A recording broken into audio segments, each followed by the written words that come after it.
Hello friends, good morning. Welcome back to you. Friends, today we are going to see a story, an astrologer's day in Marathi. आतापर्यंत आपण ऍस्ट्रोलॉजर्स day ची activity बघितली as day कशी. यानंतर आपण ती story Marathi explanation करणार आहोत. तर त्यापूर्वी सर्वांनी आपला हा मोबाईल आपल्या समोर ठेवा, टेक्स्टबुक, नोटबुक आणि पेन सुद्धा. आणि असं समजा की तुम्ही तुमच्या विद्यालयात म्हणजे पंख विद्यालयात आहात, ते पण 215च्या वर्गात. जेव्हापर्यंत तुम्ही असं वातावरण तयार करत नाही तेव्हापर्यंत तुम्हाला शिकण्याचा आनंद मिळणार नाही. So let's start a story explanation in Marathi. Best of luck. Thank you. आपलं जे या लेसनचं टायटल आहे अन ॲस्ट्रोलॉजर्स डे, ते आपण बघूया. ॲस्ट्रोलॉजर म्हणजे ज्योतिष आणि ॲस्ट्रोलॉजर्स डे म्हणजे ज्योतिषाचा एक दिवस. या ठिकाणी अपॉस्ट्रॉफी लावलेला आहे, म्हणजे तो जो दिवस आहे फक्त ॲस्ट्रोलॉजर्सचा आहे असं या ठिकाणी सांगायचं आहे. ओके, तर हा दिवस कसा आहे, या ठिकाणी कसं घडतं, ही स्टोरी काय आहे ते आपण बघणार आहोत. चला मग जाऊया लाईन टू लाईन, आपण एक एक ओळीचा अभ्यास या ठिकाणी करूया. Punctually at mid day he open his bag. बघा काय सांगितलंय.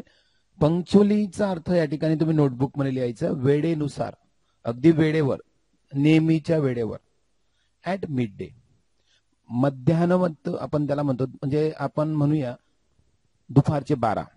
Okay, at mid day he open his bag.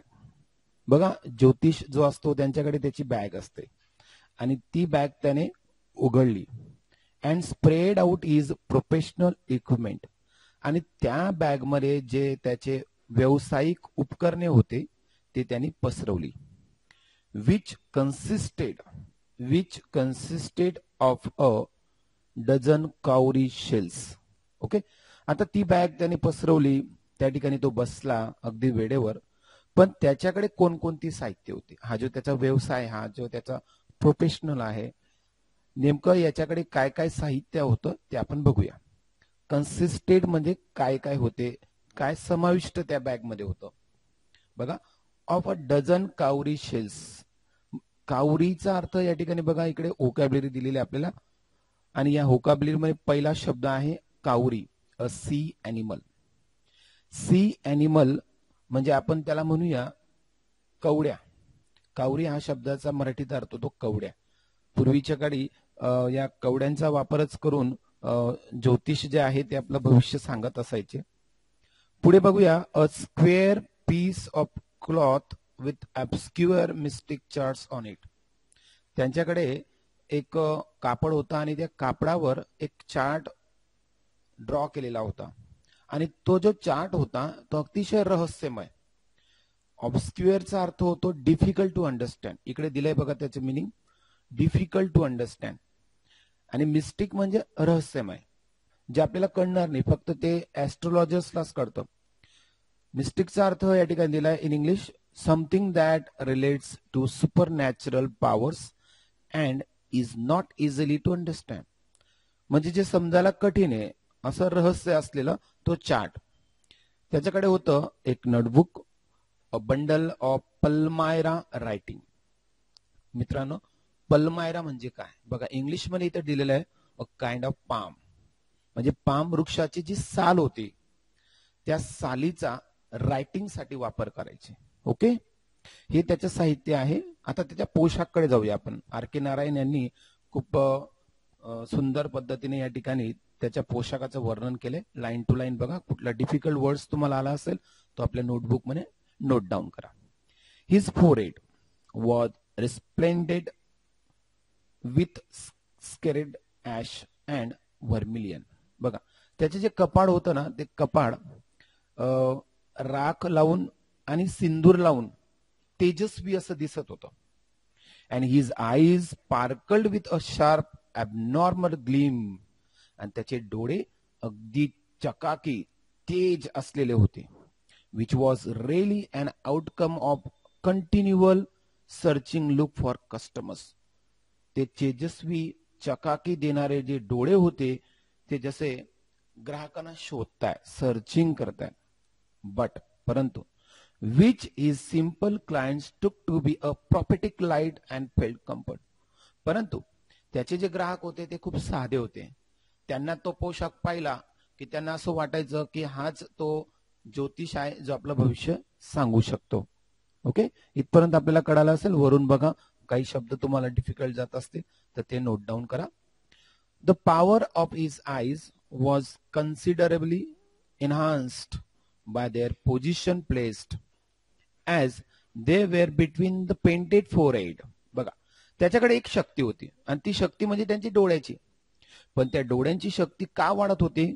कारण त्याची ती राहण्याची पोझिशन, बसण्याची position, as they were between the painted forehead, त्याच्या कपाळावर जे काही पेंटेड केलेलं होतं, ती सिंदूर असेल, ती राख असेल, त्यामुळे अँड डार्क विस्कर्स, आणि त्याची जी दाट असली दाढी होती, which steam down is cheeks, त्याच्या त्या गालाच्या खाली येणारी जी दाढी होती ती सुद्धा कस्टमरला अट्रॅक्ट करणारी होती.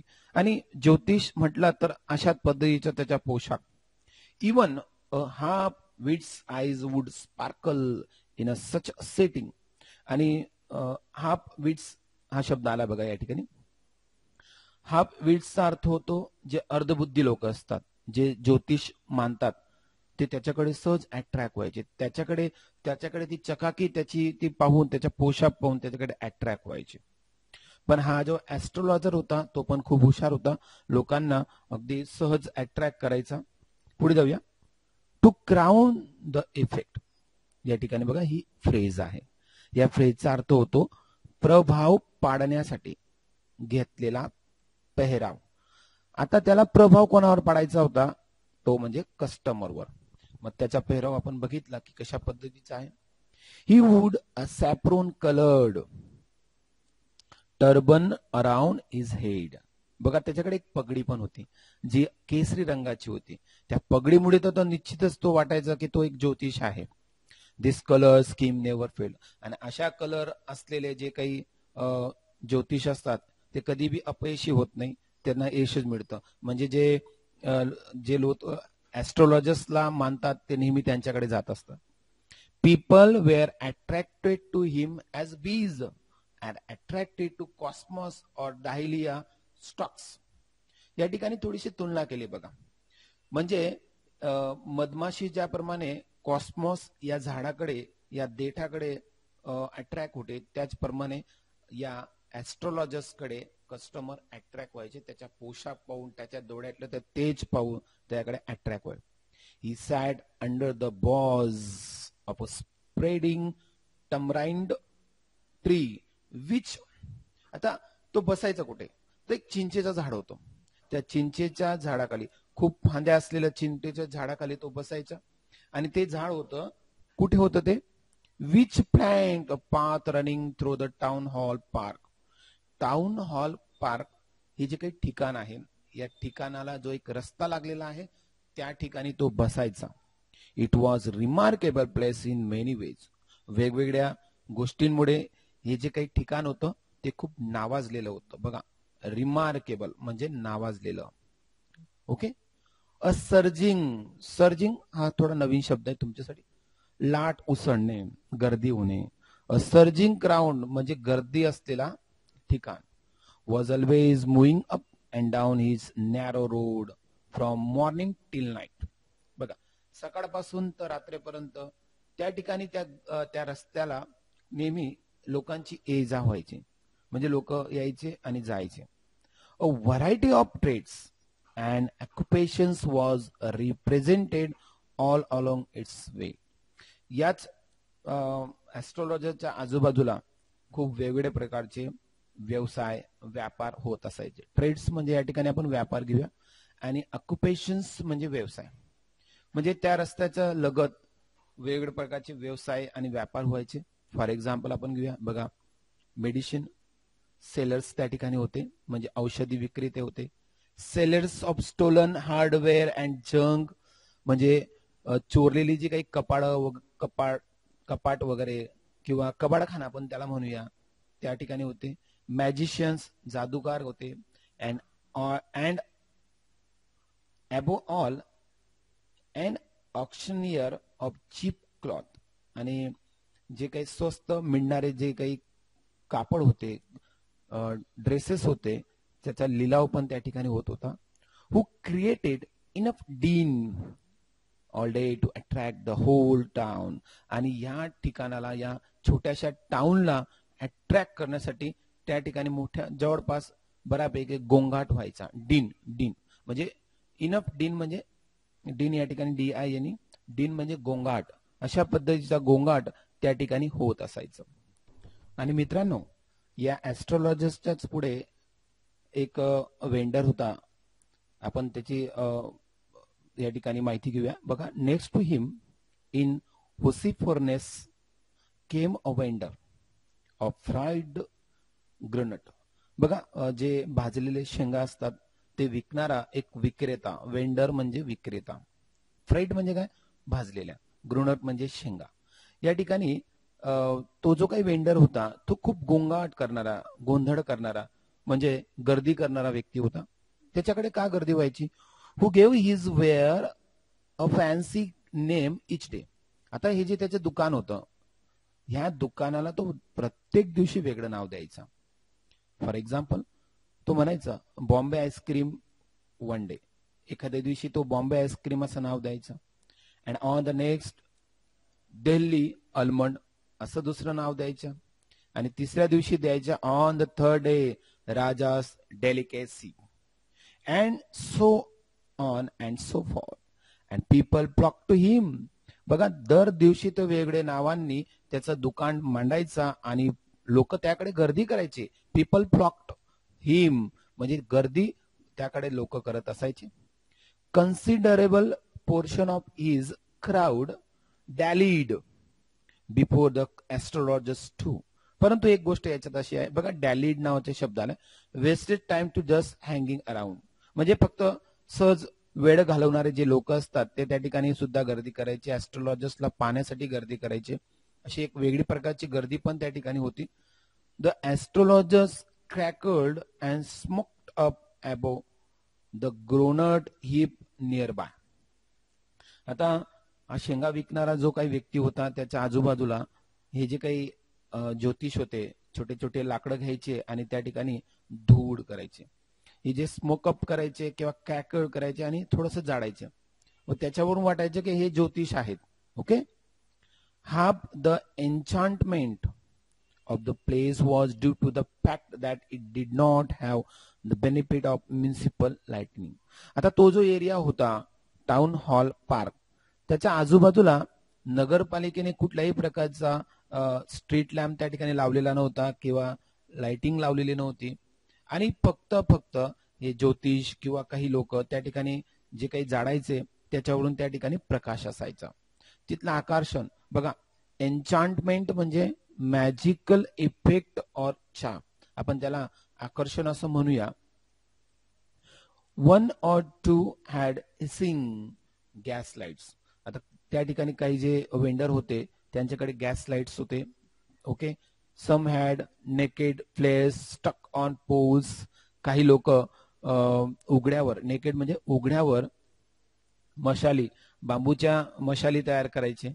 सम were lit up by old cycle lamps. काही लोक सायकलवर लॅम्प लावायचे. And one or two like the astrologer manage without lights of their own. आणि काही लोक ऍस्ट्रोलॉजर्स सारखे प्रकाशाची गरज नसताना सुद्धा त्या ठिकाणी दुकान मांडत असायचे. ओके. पुढे बघा, इट वॉज अ बी वेल्डरिंग म्हणजे गोंधळून टाकणारे, criss cross of light rays and moving shadows.